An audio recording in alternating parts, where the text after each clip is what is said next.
आज मैं एक्सप्लेन करने वाली हूँ poem do not go gentle into that good night bye Welsh poet डेलिन Thomas. Do not go gentle into that good night, इस poem में poet accept करता है कि डेथ अनएवॉइडेबल है, हर किसी को कभी न कभी मरना ही है, पर इसका मतलब ये नहीं है कि लोगों को हार मानकर खुद को उसके हवाले कर देना चाहिए। पोएट का कहना है कि लोगों को फाइट करनी चाहिए ब्रेवली डेथ से, क्योंकि लोग अक्सर ये भूल जाते हैं कि लाइफ बहुत प्रीशियस है और इसके लिए फाइट करना वर्थ है। पोएम में पोएट ने रीडर्स को सिखाने की कोशिश की है कि किस तरह से डेथ को फेस करना चाहिए। जब हम इस पोएम को पढ़ते हैं तो पोएट ने 4 स्टैंजा तक इन जनरल डेथ को डिस्कस किया है, अलग अलग ग्रुप ऑफ पीपल को एड्रेस करते हुए, और हमें रियलाइज़ करवाया है कि लाइफ बहुत ही प्रीशियस है जिसके लिए डेथ से फाइट करनी चाहिए और हमें अपना टाइम इस्तेमाल करना चाहिए जितना हो सके इस दुनिया में, और डेथ से हार नहीं माननी चाहिए, उससे डिग्निटी के साथ में लड़ना चाहिए अपनी ज़िंदगी के लिए। Let's start with the poem. Do not go gentle into that good night. Old age should burn and rave at close of the day. Rage, rage against the dying of the light. In lines में poet कहता है कि कामली और peacefully अपनी मौत का स्वागत नहीं करना चाहिए। ओल्ड एज को मरना है और उसकी मौत करीब है, लेकिन फिर भी उसे जोश के साथ अपनी मौत का सामना करना चाहिए और मौत के आने वाले अंधेरों का मुकाबला करना चाहिए।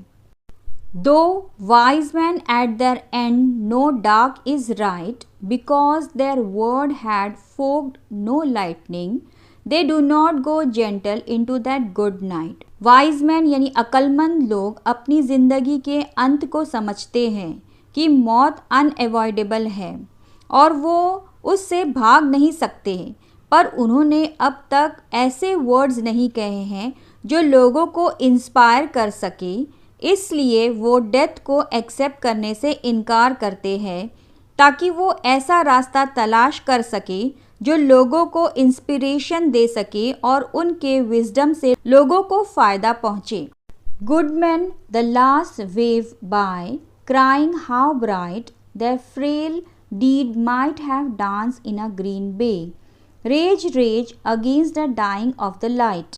अच्छे लोग अपनी ज़िंदगी के आखिरी वक्त में रोते हैं क्योंकि भले ही उन्होंने कई अच्छे काम किए हो, पर जब वे अपनी ज़िंदगी को देखते हैं तो उन्हें ज़्यादा अच्छाई ना करने का पछतावा होता है। When they look back on their life, they regret not having done more for mankind. Wild men who caught and sang the sun in light and learned too late, they graved it on its way. Do not go gentle into that good night. Wild men यानी बहादुर लोग जिन्होंने अपनी ज़िंदगी खुशी से पर लापरवाही के साथ जी है, और जब उनको मौत का सामना करना पड़ता है तो वो अपने लापरवाह बिहेवियर पर पछतावा करते हैं और उन्हें अपनी ज़िंदगी की अच्छी अपॉर्चुनिटीज़ को यानी मौक़ों को और ज़िंदगी को अप्रिशिएट करने के वक्त को गंवाने का बहुत पछतावा होता है, इसलिए वो अपनी मौत को आसानी से कबूल करने से इनकार करते हैं ताकि उन्हें और वक्त मिले और वो वैल्यूएबल काम कर सके इस दुनिया में। Grave men near death who see with blinding sight, blind eye could blaze like meteors and be gay, rage rage against the dying of the light. Serious people, grave men यहाँ पर serious peoples को कहा गया है। बहुत से आदमी ऐसे होते हैं जो एज के साथ साथ अपनी आंखें खो देते हैं, पर वो ज़्यादा समझदार होते हैं और दुनिया की समझ उनमें बेहतर होती है। वो आदमी भी जब डेथ के करीब होते हैं तो उन्हें ऐसा महसूस होता है कि भले ही वो फिज़िकली ब्लाइंड हो गए हैं, फिर भी वो मीटियोर्स की तरह चमक सकते हैं और दुनिया की ब्यूटी और प्लेजर को एंजॉय कर सकते हैं और रोशनी और खुशी से भरे रह सकते हैं।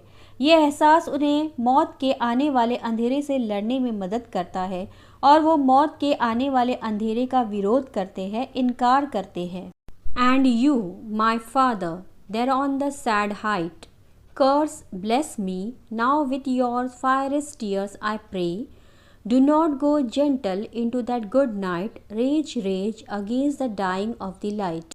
और तुम मेरे फादर जो अपने डेथ के करीब हो, जैसे कि तुम माउंटेन के पीक पर खड़े हो, कर्स करो या ब्लेस करो मुझे अपने इंटेंस आंसुओं के साथ।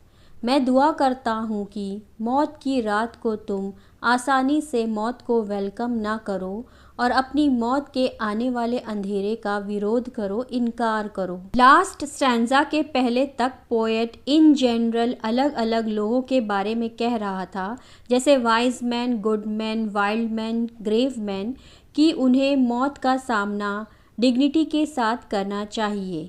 जब हम लास्ट स्टैंजा रीड करते हैं तो पोएट ने अचानक अपना टॉपिक ही चेंज कर लिया है और ये एक बेटे की तरफ से अपने मरते हुए फादर के लिए गहरा और दिली मैसेज बन जाती है कि किस तरह से डिग्निटी के साथ मौत का सामना करना चाहिए और अपनी ज़िंदगी के लिए उससे लड़ना चाहिए और हार नहीं माननी चाहिए और अपने आने वाले मौत के अंधेरे का इनकार करना चाहिए। पोएट ने अपने फादर को भी मौत से डिग्निटी के साथ लड़ने की एडवाइस दी है। ये पोएम रीडर्स के लिए चैलेंज है, जिसमें पोएट ने 2 फेसेस प्रेजेंट किया है, जिसमें रीडर सोच में पड़ जाएगा कि पोएम यूनिवर्सल है या पर्सनल।